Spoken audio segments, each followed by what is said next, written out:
ছেলেদের থেকে মেয়েরা ঘুষ কম খাবো, 2 নম্বর এটা কম করবে।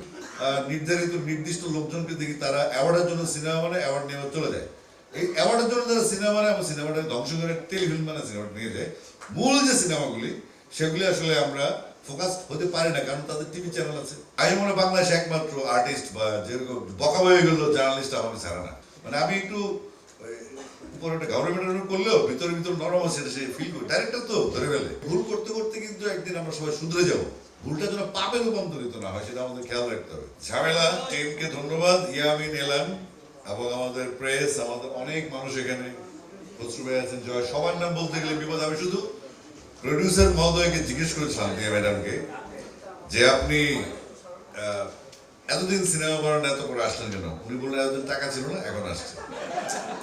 আমার খুব ভালো লাগছে যে এই ব্যাপারটা এরকম। তো আমি মূল পয়েন্ট একটু পরে ঢুকছি। তো একজন মহিলা প্রডিউসার বলা যাবে না তাকে, কেন বলি, আমরা যখন স্কুলে পড়লাম বাংলা গ্রামার, তখন ছিল কর্তার ইচ্ছে কর্ম, এটা কর্মে ষষ্ঠী। এখন আসছে কর্ত্রী, এটা কোনো গ্রামার আমি জানি না। অর্থাৎ আমাদের মেয়েরা এগিয়ে যাচ্ছে এবং প্রত্যেকটা সোসাইটিতে আমরা বাংলাদেশে নারী পুরুষ সমান আছি, বরং বাংলাদেশে নারী বেশি আছে কিছু পার্সেন্টেজে। আমরা যদি এই বিভেদটা দূর করে দিই, আমরা একসাথে কাজ করি এবং আমাদের নারীদেরকে সঠিক উদ্যোক্তা বলেন, প্রশাসনে বলেন, যেভাবে আমরা যদি তাদেরকে ইউটিলাইজ করতে, আমি মনে হয় ছেলেদের থেকে মেয়েরা ঘুষ কম খাবো, 2 নম্বর এটা কম করবে, এটা অ্যাডমিনিস্ট্রেশন আরো সলিড হবে। আপনাকে অনেক ধন্যবাদ। আচ্ছা, আমি শুরু করছি। ধন্যবাদ জানিয়ে অনেক প্রেস, জহির রায়হান ল্যাবে অনেকদিন পরে একটা প্রোগ্রাম হচ্ছে। সেই গহিনের গান ছিল আমার একটা মৌলিক গান নিয়ে একটা সিনেমা। তানজিকে ছিলেন সেখানে, অভিনেত্রী আমার বস, মানে ও যাই বলতো আমি তাই করতাম, কারণ অভিনয় আমাকে আসে না। আমার মায়ের পেট, দাঙ্গা ফেসাদ, ঝগড়াঝাটি এগুলো আসে, কিন্তু অভিনয়টা হয় না। তানজিকে অনেক হেল্প করেছিল এবং এই যে একটুকে দেখলে সদরঘাটের পান, এটা আমি আসলে এখানে শুটিং করার কথা না, বাট তানজিকার প্রতি একটা স্নেহ, একটা ভালোবাসা আছে। ওকে আমি অনেক স্নেহ করি এবং ভালো লাগে ওর পার্সোনালিটি, সবকিছু মিলে। যে কারণে এলানের চাইতে বেশি আমি প্রিভিলেজ দিয়েছিলাম তানজিকাকে, এই জন্য কাজটা করা। Thank you. হ্যাঁ, তারা একটা প্ল্যান করে গেছিল ঝামেলা করার জন্য আমার সাথে। সেটা হচ্ছে প্রি প্ল্যান এক ধরনের। তারা জানতো, আমি জানতাম না। মানে শুটিংটা করতে হবে, আমি অনেক এড়ানোর চেষ্টা করলাম। ভাই আমার এই বয়সে আমাকে স্ক্রিনে দিবা, আমি দরকার নেই, আমি একটু সরে আসছে সব জায়গা থেকে। কিন্তু তানজিকা এলানটা ফেল করলো। এলান দেখে হঠাৎ করে দিয়ে করতেছিল, হঠাৎ টেনশন যে আমি মনে না করে দিলাম। যাই হোক, তানজিকার প্রেশারটা ছিল সর্বোচ্চ এবং সে আমার বস। অভিনয় যতটুকুই করতে পেরেছে গহিনের গানে, সেটা তানজিকার জন্য। Truly thank you Tanjika. আচ্ছা, আমি শুরু থেকে শুরু করি। প্রেসকে ধন্যবাদ জানাতে হবে এই কারণে, আমি মনে বাংলাদেশে একমাত্র আর্টিস্ট বা যেরকম বকা হয়ে গেল জার্নালিস্ট আমাকে ছাড়া না। এটা একটা সাংঘাতিক ব্যাপার। আমি কিন্তু বকতে দেখি একটু, এই যে কি তোমার কালবেলার নাকি একজন বকতেছিলাম স্পোর্টসের, তাই আমি বললাম তুমি আসলে সিনেমার ইন্ডাস্ট্রি স্পোর্টস শুরু করলে কেন? আমার হয়েছে কি, ফুটবলের ডাকে, যেটা বুঝি না, সব বিষয় আমরা ডাকে। তো একজন উপস্থাপক আছেন আখতারুজ্জামান, লিখেন ভালো, বাংলাদেশের বিখ্যাত সাহিত্যিক, কথা সাহিত্যিক।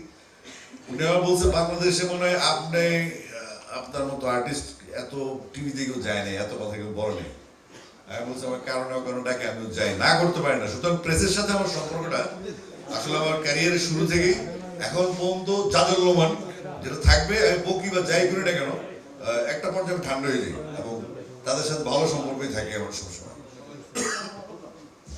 ইয়ামিন, এলান আজ থেকে 14 বছর আগে, মনে আছে 2012 সালে আমাদের একজন গায়িকা ছিলেন শেখ নীলিমা শশী। ওর একটা মিউজিক ভিডিও দিলাম কিশোর দাসের সাথে। তখন আমি এলান শশীকে বললাম এই গানটার ভিডিও করলো কে? তারপর ইয়ামিন, এলান। খসরু আমি কিন্তু মেনশন করে দিই, জয় তোমাদেরকে, হ্যাঁ আমি একটু কথা ঢুকে যাই।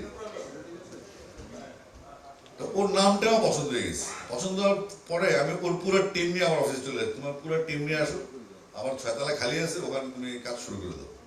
ওখানে প্রায় 10 বছর বোধহয় এলানের অফিস ছিল এবং তারপর হঠাৎ করে রুষা মির্জার ওখানে চলে গেল 2 বছরের জন্য। আবার আমি নিয়ে এসেছি, এখন আবার আমরা একসাথে কাজ করতেছি।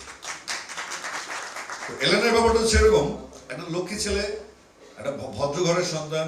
ও আর্লি ওর বাবা হারিয়ে ফেলছে, কিন্তু সে যে পেশেন্স রাখে, তার যে কনভিন্সিং পাওয়ার এবং তার যে সময়ানুবর্তিতা, রেসপেক্ট দেয়া, আবার সময় মতো কঠোরতা, এলানকে আমি প্রায় 14 বছর যাবত দেখি।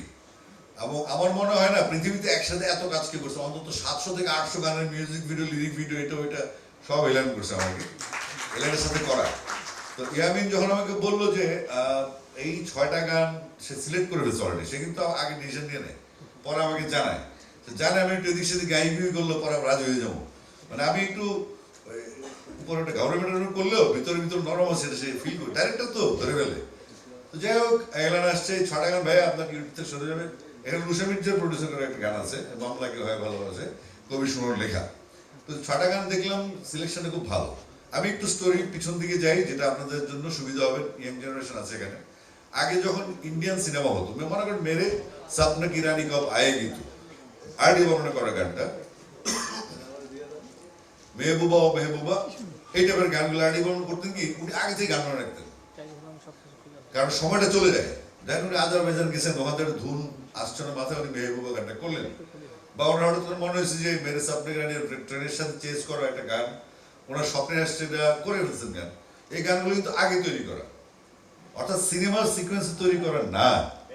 এবং পরবর্তীতে সিনেমার মানে সিনেমার পরিচালক বুঝেন তো, শকুনের মতো চিলেই 5000 ফিট মাইল দূরত্বে দেখে মাছটা নিচে ভাসতেছে, তারপরে ধরবে। অর্থাৎ একজন ডিরেক্টরের চোখ, ফাঁকিদের সাধ্য আমাদের কারণ নাই, অন্তত আমাদের পার্থিব যুগে আর কি। তো এলান যে গানগুলি সিলেক্ট করেছে সেগুলো একটু পুরনো, 3 বছর 2 বছর 4 বছর কোনোটা কোনোটা আছে, কিন্তু আমরা গানগুলো ওভাবে প্রচারিত হয়নি বা প্রচার করা হয়নি। তো সিলেকশন লেভেলটা খুব ডিফারেন্ট। একটা হচ্ছে বাচ্চাদের নিয়ে গান আছে, যেটা কবির সুমন লিখেছেন, সুর করেছেন, কোথায় যাবে খেলতে, দুটি ডানে মেলতে, মানে বাচ্চাদের যে খেলার জায়গা নেই, খেলার সঙ্গে আনি, খেলার মাঠে বাড়ি। অর্থাৎ আমাদের শিশুতোষ সিনেমা তো খুব একটু হয় না, হলেও আমরা কিছু কিছু নির্ধারিত নির্দিষ্ট লোকজনকে দেখি, তারা অ্যাওয়ার্ডের জন্য সিনেমা মানে অ্যাওয়ার্ড নিয়ে চলে যায়। এই অ্যাওয়ার্ডের জন্য যারা সিনেমা মানে এবং সিনেমাটা ধ্বংস করে টেলিফিল্ম মানে সিনেমাটা নিয়ে যায়, মূল যে সিনেমাগুলি সেগুলি আসলে আমরা ফোকাস হতে পারি না, কারণ তাদের টিভি চ্যানেল আছে। তো আমাদের যেটা করতে হবে, এখন আর কারো কাছে কেউ জিম্মি না। আমি এখানে যে পরিমাণ প্রেস, যে পরিমাণ ইদানিং যে মজো জার্নালিজম শুরু হয়েছে, এবং এই ভ্রাম্যমান ছেলেমেয়েরা ইউটিউবে নিজস্ব চ্যানেল করছে, সেখানে তারা ক্রিটিক করছে, আমি সবকিছু এনকারেজ করি। কেন এনকারেজ করি? কেউ না কেউ ভুল করবে বা সবাই ভুল করবে, কিন্তু এই ভুল করতে করতে কিন্তু একদিন আমরা সবাই শুধরে যাব। ভুলটা যেন পাপে রূপান্তরিত না হয়, সেটা আমাদের খেয়াল রাখতে হবে। আমি ধন্যবাদ জানাই ইয়াং জার্নালিস্ট যারা এখানে আছেন, অনেকের সাথে আমার পরিচয় নাই, দিবাকর আছে, অনেকে আছে, আফজাল পান্ত আছে এখানে, অনেকের সাথে পূর্ব পরিচয় আছে, কিন্তু অনেকের সাথে আজকে প্রথম দেখা। আমি আসছি অনেকদিন পরে এরকম প্রেস মিটে, ফিল্মে। তো আমি একটু ডিটেল কথা বলছি এই কারণে, আমার কথার একটা ভ্যালু আছে, সবাই চ্যানেলে টুকটুক কেটে দিলে সুবিধা আছে একটু, তাই না? এটা সুবিধা আছে, তো যে কারণে ডিটেল বলতে সুবিধা, আমার কথা কেউ বোর ফিল করে না, এটা আমি জানি। আর বোর ফিল করলে কিছু বলবে না, ম্যাচ খারাপ থাকে, এটা আমি জানি। সবকিছু মিলে আমি একটা সুবিধাজনক অবস্থায় আছি।